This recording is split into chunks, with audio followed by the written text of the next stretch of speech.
Transformações autossemelhantes. Podemos construir um objeto autossemelhante usando uma régua com escala de 0 a 100 centímetros. Se dividirmos essa regra em 10 partes de 10 centímetros, cada uma dessas partes será autossemelhante à régua inicial, nesse caso com fator de redução de 10. Podemos continuar dividindo indefinidamente cada parte em 10 partes iguais. Objetos autossemelhantes possuem a mesma forma, independente de seu tamanho. Isso significa que, no plano, ângulos correspondentes devem ser iguais e os segmentos de reta devem ter todos o mesmo fator de redução ou ampliação. Um exemplo de transformação autossemelhante é a ampliação de uma foto. Todos os pontos da foto são ampliados na mesma escala, ou seja, têm o mesmo fator de escala. Além do fator de escala, as transformações autossemelhantes são a rotação e a translação. Considere um objeto M no plano. A aplicação de um fator de escala S a um objeto reduz ou amplia o perímetro de um fator S e a área de um fator S ao quadrado. Ou seja, os pontos x e y são transformados em x' e y', tais que x' igual a sx e y' igual a sy. Se S está entre 1 e 0, M será reduzido. Se S maior que 1, M será ampliado. Se a M aplicarmos uma rotação de um ângulo θ no sentido positivo, isto é, anti-horário, obtemos para cada ponto pxy de M um ponto P'x'y', tal que x' igual a x cosseno θ menos y cosseno θ e y' igual a x seno θ mais y cosseno θ. Finalmente, se aplicarmos uma translação tx e ty a M, obtemos para cada ponto P'x' um ponto P2', tal que x2' é igual a x' mais tx e y2' é igual a y' mais ty. Então, juntando essas duas equações, podemos escrever dessa forma. O termo autossemelhança é intuitivamente bastante claro e autoexplicativo. Entretanto, não é fácil dar uma definição matematicamente precisa de autossemelhança. Por exemplo, em um objeto autossemelhante como a couve-flor, a autossemelhança se dá até um certo grau de redução no fator de escala. Além disso, a couve-flor se decompõe em uma estrutura molecular composta de átomos e partículas elementares que, obviamente, não são autossemelhantes ao todo. Também, como já dissemos, em um fractal natural há uma autossemelhança estatística e não matemática. Na geometria fractal, além da noção de autossemelhança, trabalhamos com a noção de afinidade. Para exemplificar essa ideia, tomemos um fractal matemático como a curva de Koch. Claramente existe uma autossemelhança nessa curva. Se tomarmos, por exemplo, o ramo esquerdo dessa curva e o aumentarmos com um fator de escala de 3, surge uma nova curva idêntica à curva inicial. Portanto, a curva de Koch é autossemelhante na mais precisa expressão do termo. Na cesta de Sierpinski, de forma análoga à curva de Koch, encontramos cópias reduzidas do todo próximas a todos os pontos da cesta. Então é fácil criar um fractal matemático quando conhecemos as regras para sua construção. Agora vamos considerar o caso de criar um fractal natural. Existe um algoritmo que gera um conjunto de transformações que pode ser usado para construir um fractal natural a partir, por exemplo, da foto desse objeto. É possível criar árvores, montanhas, conchas, etc., com alto grau de realismo através da aplicação de transformações matemáticas? Você poderá questionar se essa pergunta faz sentido, pois se temos a foto, por que queremos reproduzi-la como um fractal? A resposta é simples, porque no caso de gerar a imagem através de um algoritmo, isto é, via transformações matemáticas, não é necessário armazenar a imagem na memória de um computador. Isso faz uma enorme diferença em termos de custos, pois economiza a parte mais cara do computador.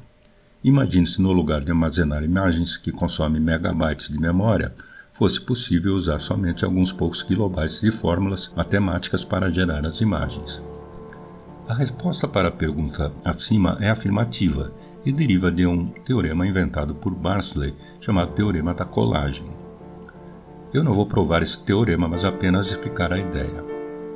Começando com qualquer figura, não necessariamente um fractal matemático, e usando somente cópias reduzidas do original, sob as quais aplicamos transformações como, por exemplo, reduções, translações, rotações, etc., podemos reproduzir a figura original com uma colagem dessas pequenas cópias. Por exemplo, A figura da esquerda é uma folha de samambaia escaneada. Na imagem inicial, Masley partiu de um retângulo. A letra F é apenas para indicar o posicionamento, e com apenas 4 transformações, foi possível gerar a samambaia da direita. As transformações 1 e 2 são contrações, e rotações seguidas de translações. A transformação 3 é uma contração envolvendo uma reflexão e uma translação, e a transformação 4 transforma o retângulo em um segmento de reta para representar o caule. Os parâmetros das 4 transformações são apresentados na próxima seção. A imagem da direita é efetivamente muito parecida com a imagem da foto escaneada e foi construída usando os mesmos princípios para a construção do conjunto de Cantor, da curva de Koch e da cesta de Sierpinski. Então, não somente monstros matemáticos podem ser construídos usando a geometria fractal, mas estruturas muito próximas às formas naturais, ou seja, os fractais naturais. Para gerar essas figuras, usamos um conjunto de transformações denominados transformações afins.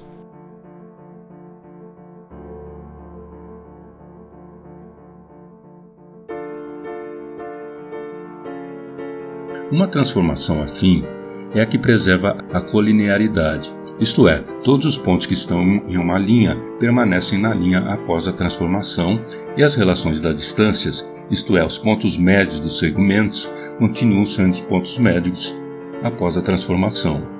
Enquanto que em uma transformação rígida, somente a posição e a orientação de um objeto podem mudar, uma transformação afim não necessariamente preserva ângulos ou comprimentos, embora preserve proporção nas linhas. Assim, uma transformação afim é uma generalização de transformação rígida onde se acrescentam as contrações, expansões, cisalhamentos, reflexões, que são conhecidas como transformações lineares.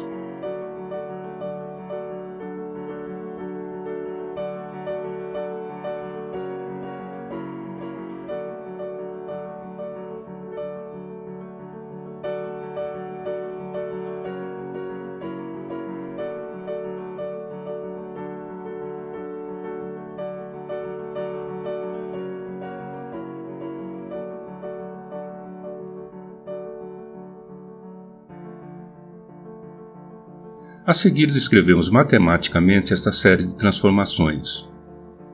Em uma transformação linear, no plano, podemos somar os pontos ou multiplicá-los por números reais. Por exemplo, sejam P1, x1, y1 e P2, x2, y2. Então, a soma de P1 e P2 é um outro ponto que x1 mais x2, y1 mais y2.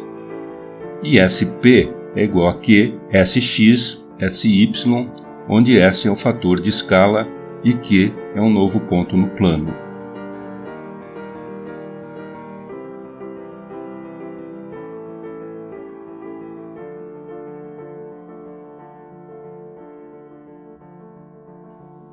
Os pontos Q, x' e y' de uma transformação linear são obtidos dos pontos P através das equações x' igual a x mais by e y' igual a cx mais dy. Ou seja, uma transformação linear é determinada por 4 coeficientes reais, A, B, C e D. Por exemplo, se no quadrado aplicamos uma transformação linear usando A igual a 1, B igual a 1, C igual a 1 e D igual a 2, obtemos para P1, P2 e P3 os seguintes resultados. Claramente, a origem 0, 0 permanece em 0, 0.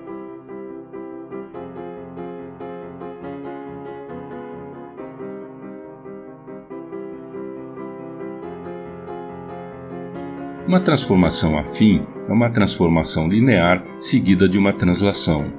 Portanto, em uma transformação afim, acrescentamos mais 2 parâmetros, E e F, que representam a translação. Então, x' é igual a x mais by mais e, y' igual a cx mais dy mais f.